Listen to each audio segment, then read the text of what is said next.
예,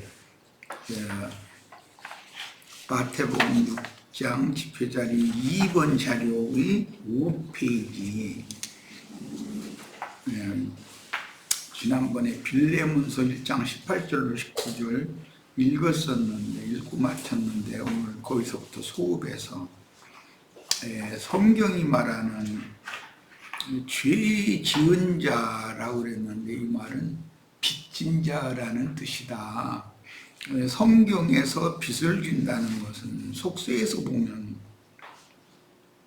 가난한 사람은 뭔가 가진 자에게 가서 빌려다 살아야 되는 경우가 생기니까 그게 이제 빚이라고 그러죠. 이것은 성경이 말하는 그 빚이라고 하는 것은 하나님의 그 말씀을 생명 양식과 생명수로 받아서 그 영혼이 풍요로운 사람은 이제 빚을 지지 않아도 되지만 말씀을 듣지 못한 모든 영혼들은 그게 극한 기가를 만나게 되기 때문에 영적으로는 아담 이래로 사람이 짊어지고 있는 그 죄의 빚을 벗을 길이 없는 사람들이죠. 그래서 성경에서는 가난한 자가 옆에 있으면 유대인의 율법에는 동족에게는 이식을 취하기 위하여 돈을 빌려주지 말라고 되어 있죠. 그 말은 돈이라는 말은 하나님의 말씀, 복음, 하나님의 생명을 가장 귀한 것은 생명이니까 상징하는 거기 때문에 동족에게 이식을 취할 목적으로 빌려주는 것은 이제 율법에 금하고 있어요.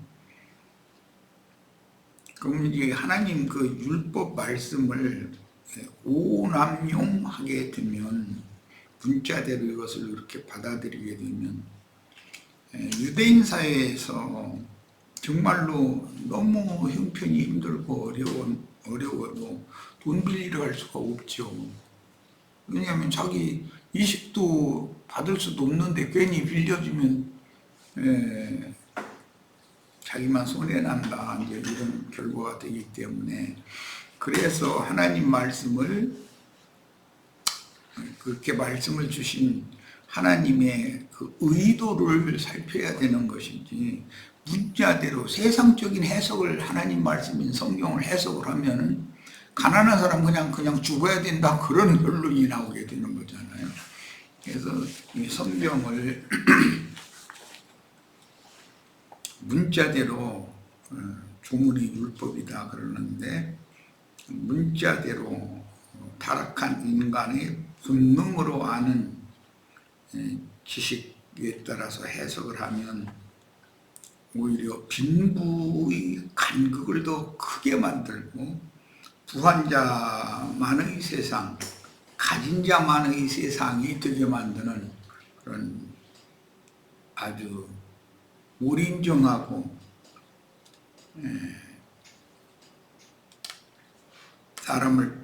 어떤 사람을 불쌍히 여기고 긍휼히 여기는 하나님의 의도와는 전혀 맞지 않는 그런 결과가 나오게 되는 거죠. 빚진 자 얘기를 지금 우리가 하는 것은 우리 번역에는 우리가 이건 제자들이 우리에게 죄자들에게 누가 빚을 졌는데 그것을 다 탕감해 준 것 같이 우리의 빚도 탕감해 주시고 이렇게 문자대로 우리 번역대로 이해를 하자면 그런 의미가 되기 때문에 이 성경의 의도를 잘 해석해야 된다라는 말씀을 나누는 중이에요.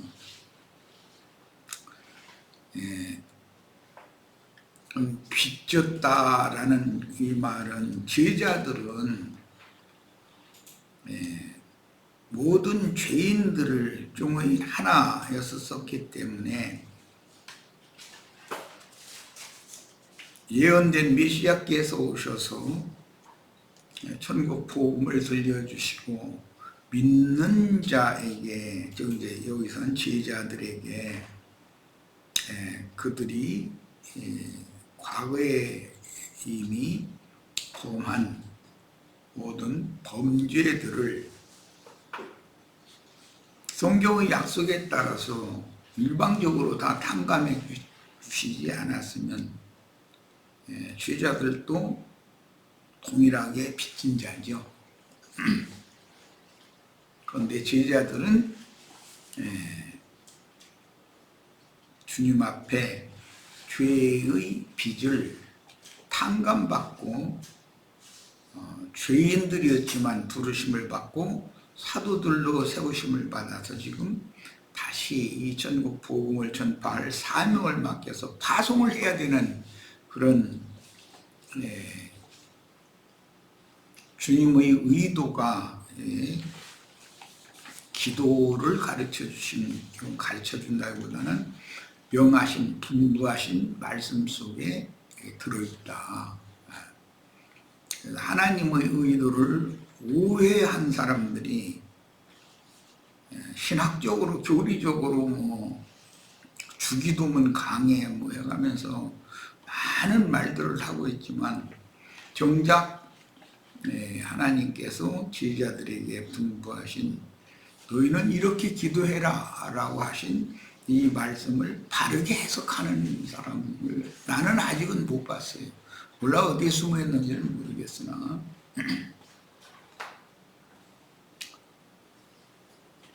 제자들이 주님 앞에 진 빚을 탕감받은 것에 근거해서 제자들이 주님의 사명을 맡아서 또 보냄을 받으면 주님께서 제자들을 탕감해 주신 것처럼 제자들의 죄빚을 탕감해 주신 것처럼 제자들은 만나는 모든 사람들의 하나님께 지고 있는 죄빚을 대신해서 계산한다. 이제 탕감을 해줘야 되는 사명이 있다라는 말이지 제자들은 무슨 신적인 권위가 있어서 어떤 사람의 그 지난날의 범죄를 용서하고 말고 할 권리가 있다 그 말이 아니라는 거예요.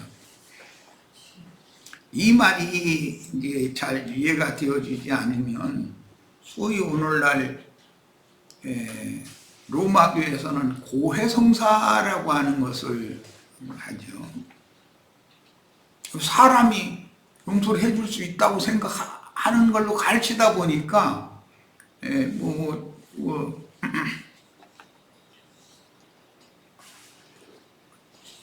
포장 천막 이런 걸 이렇게 가리고 나서 신부 앞에서 어떤 사람이 가서 난 이런 범죄가 있다고 이런 걸 보고 오늘날 세상에서는 그게 뭐라고 하는데 양심 고백이라고 그러지 참 세상에서는 양심 고백 그걸 하면 신부가 그 사람의 지난날의 죄를 용서해 줄 수 있는 것처럼 이렇게 하는 것은 사람이 신으로 둔갑되는 문제단 말이에요.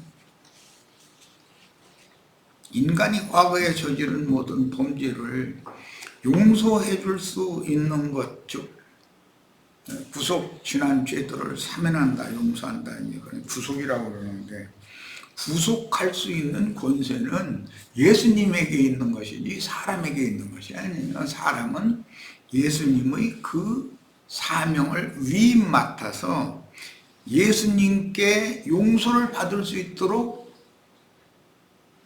주님 앞에 나아가도록 만드는 그런 중보자, 중재자의 역할을 하라라는 말인 것이죠. 그래서 복음의 제사장 직무 이렇게 말을 한 거예요. 로마서 15장 16절. 복음을 전파한다는 그런 무슨 사명인 것이고, 남의 죄에 간섭을 해서 당신 왜 그런 짓을 했느냐라고 책망한다거나, 또 내가 잘못했다고 한다, 아이고 없는 걸로 뭐 자기가 용서해 준다고 해가지고 그 죄가 없어지는 것도 아닌 거고, 이런 오해가 형제회 계열 중에서 구원파 계열에 있는 사람들도 그들이 오해하는 것이 뭐냐면, 그들은 뭐 이제 모든 죄 사한다 해가지고 과거의 죄, 현재의 죄, 미래의 죄까지 다 그냥 구원파가 요구하는 그 성경 구절을 이렇게 암송하고 그 앞에서 시인하고 그러면은 당신은 죄산 받았고 거듭났다 이렇게 해가지고 사람이 그것을 판정해 줄 수 있는 것처럼 이렇게 말을 하고 잘못 가르치고 있는 이런 것은 성경이 빚진 자를 그 빚을 탕감해 주는 매 7년마다 한 번씩 면제년이라는 제도를 행해요. 유대인들은 가난한 자들은 빚을 질 수밖에 없기 때문에 그들이 빚에서 벗어날 방법이 없단 말이에요. 가난한 자들은.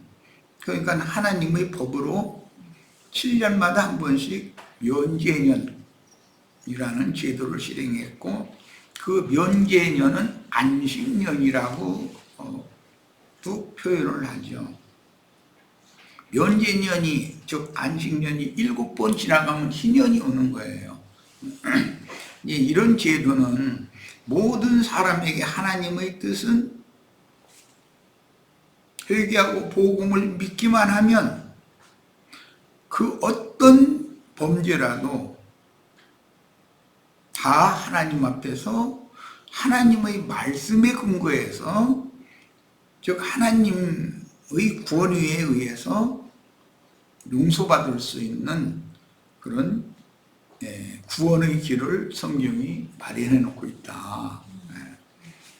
이런 의도를 이제 일단 잘 이해를 하시고 빌레몬서 1장 18절로 19절을 봅니다.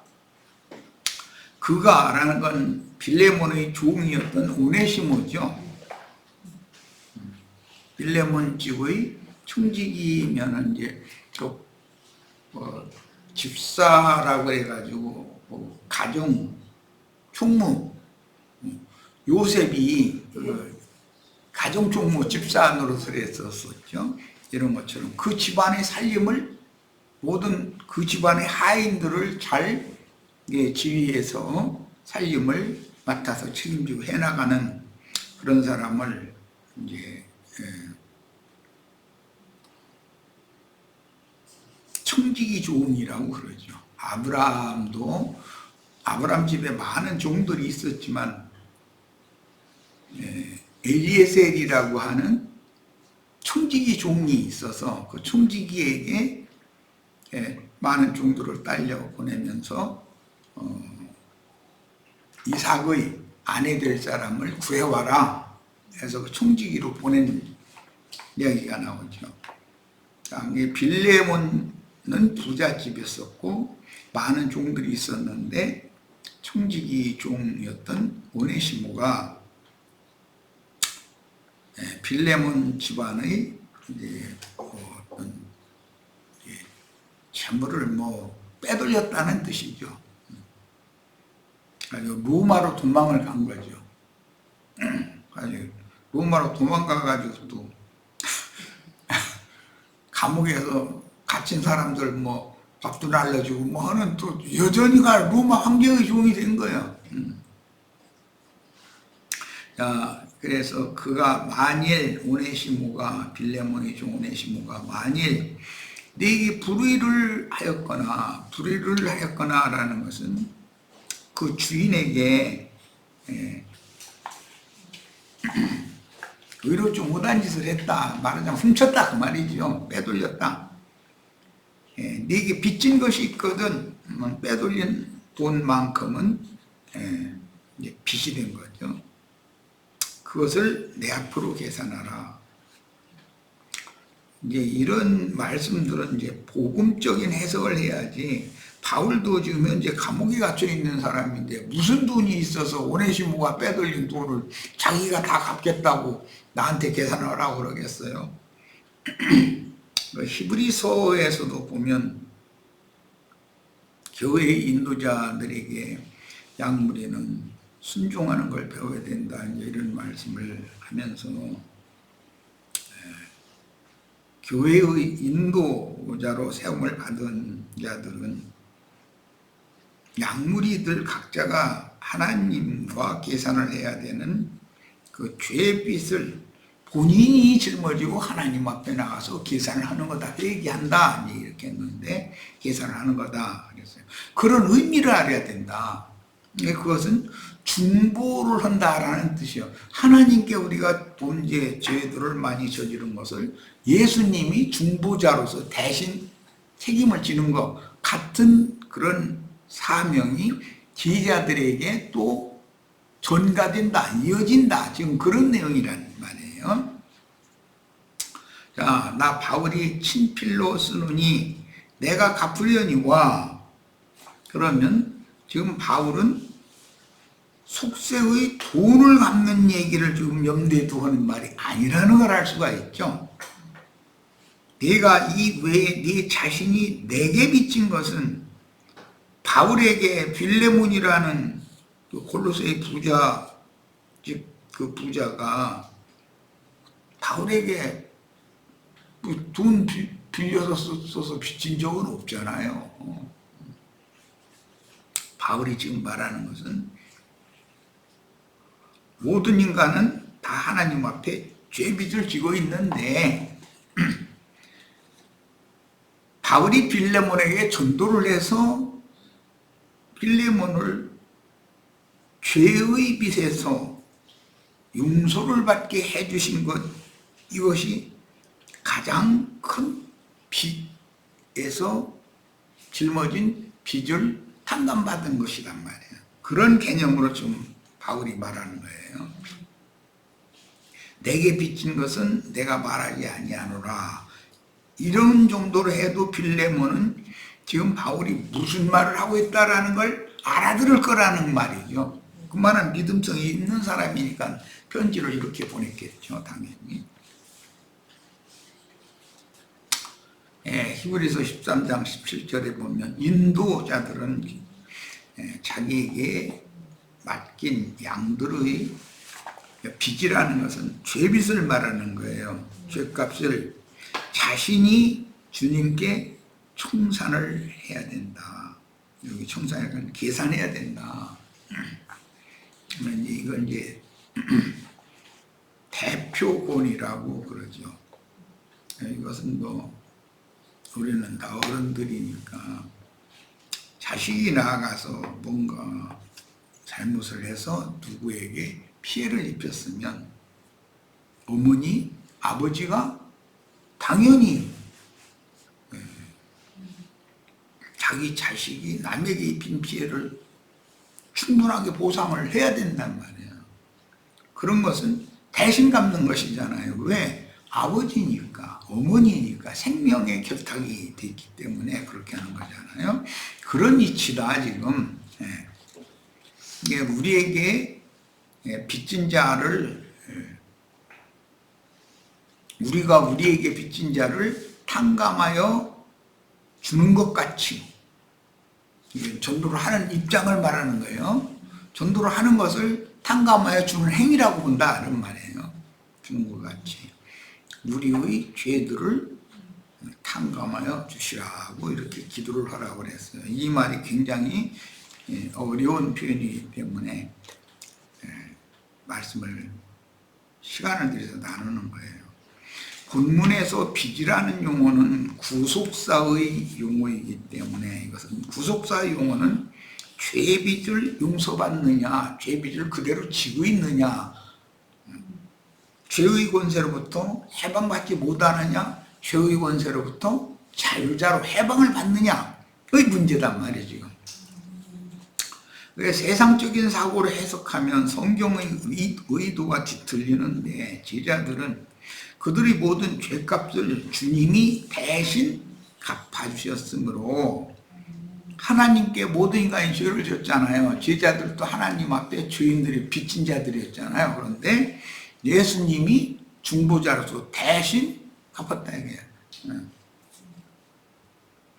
주님께서 불쌍히 여기는 영혼들에 대하여 복음을 전해야 할 위임과 함께 사명을 맡은 책임자로서 충성을 다할 책임을 이제 사도들은, 제자들은 주님 앞에 빚지고 있는 중이다. 그런 뜻이에요. 그뿐만 아니라 전도자들을 통해서 증거된 말씀으로 주님께 죄의 빚을 청산받은 은혜를 입은 양무리는 주님과 주님의 종들에게 사랑의 빚을 진 상태이므로, 갈라디아서의 5장에 보면 누구에게 아무에게도 아무 빚도 지지 말라. 그러나 하나님 앞에 우리는 다 사랑의 빚을 진 자들이다. 이렇게 돼 있죠. 그 의미를 잘 이해하셔야 돼요. 자신들의 영혼을 주님께 중매하기 위해 수고하는 전도자들에게 순종하며 존경해야 하는 의무가 있다. 이건 아까 히브리서 13장 17절 읽은 것과 같아요. 셈종의 언어에서 빚이라는 개념은 누가 누구에게 원한을 산 일이 있다라는 뜻으로서 원수관계라는 개념이란 말이에요. 내가 뭐 빚 받으러 왔어 이렇게 말을 하면 과거에 그 사람과 자기 사이에 어떤 원한 관계가 맺힌 것이 있는데 그걸 이제는 해결합시다 라고 갔다는 거예요. 자, 원한을 품게 하는 원인 제공은 상대방에게 빚을 진 것이고, 상대방은 빚을 받으려고, 즉 원한을 갚으려고 때를 기다리며 칼날을 갈게 마련인데, 원한 살만한 일을 한 사람이 피해자에게 먼저 다가와 화해를 청하면서 충분히 배상하면 숨겼던 칼을 버리게 마련이죠. 여기 뭐 왔네. 그러나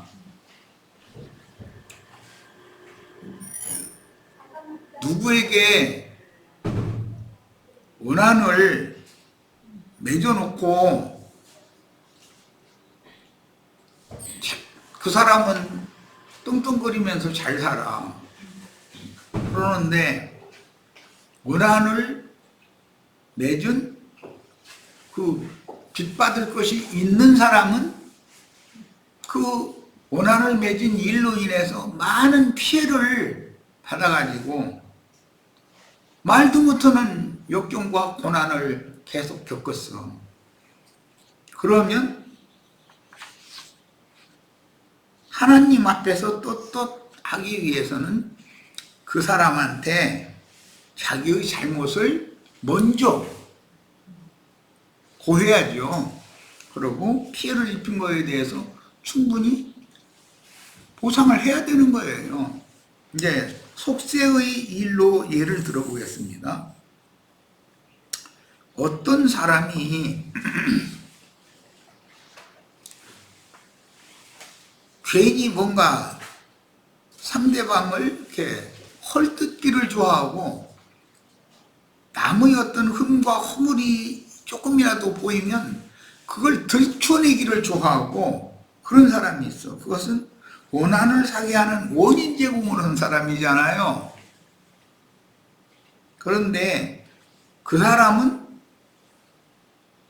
자기의 어떤 것에 대해서 누군가가 옆에서 들춰내, 감히 그 사람의 어떤 약점이나 허점을 들춰냄을 받을 만한 사람이 아니다. 이게 그만큼 동네 유지고 번위가 있다. 이게 힘이 있다. 이거예요.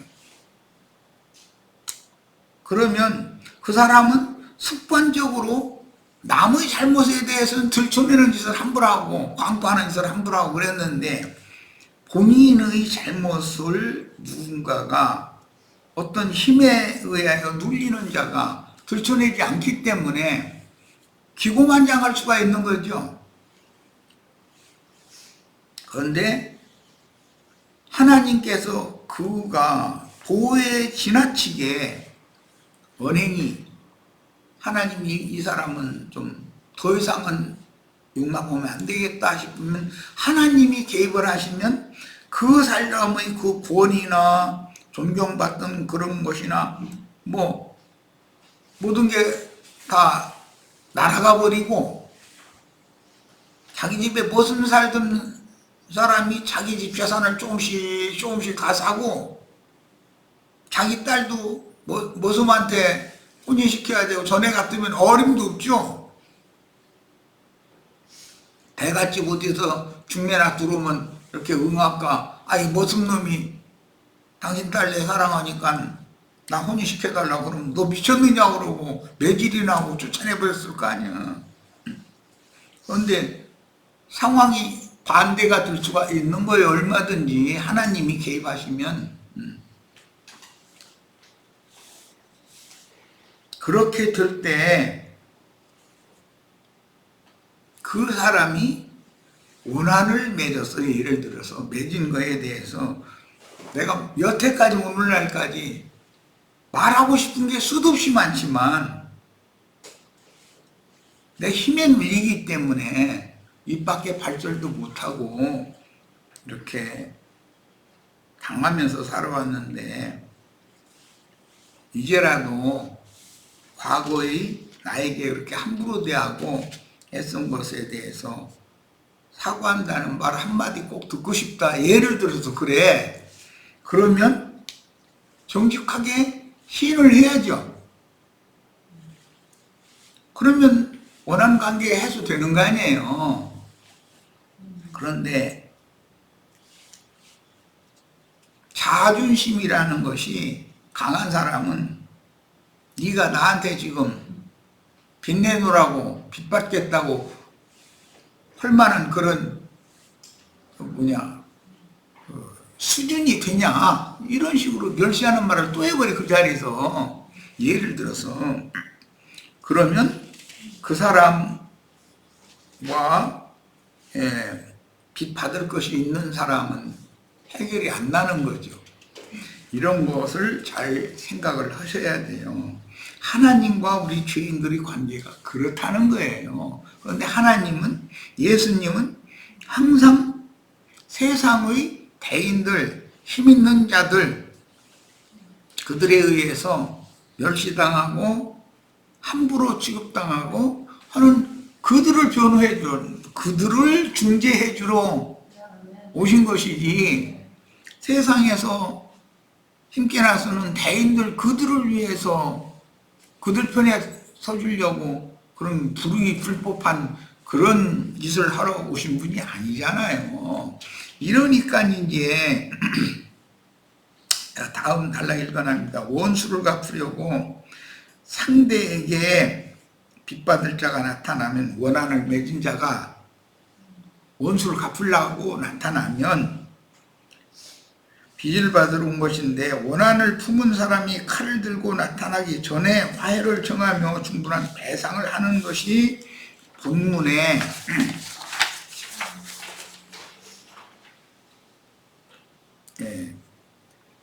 우리가 우리에게 빚진 자를 탕감해 주는 것 같이 우리의 빚들을 탕감해 주시라고 하나님은 그런 자들의 빚을 탕감해 준다는 것을 말씀으로 언약을 약속이 되어 있단 말이에요. 성경 말씀으로 하나님은 말씀하신 분이니까 그 말씀을 믿고 기도해라 그 말이란 말이에요.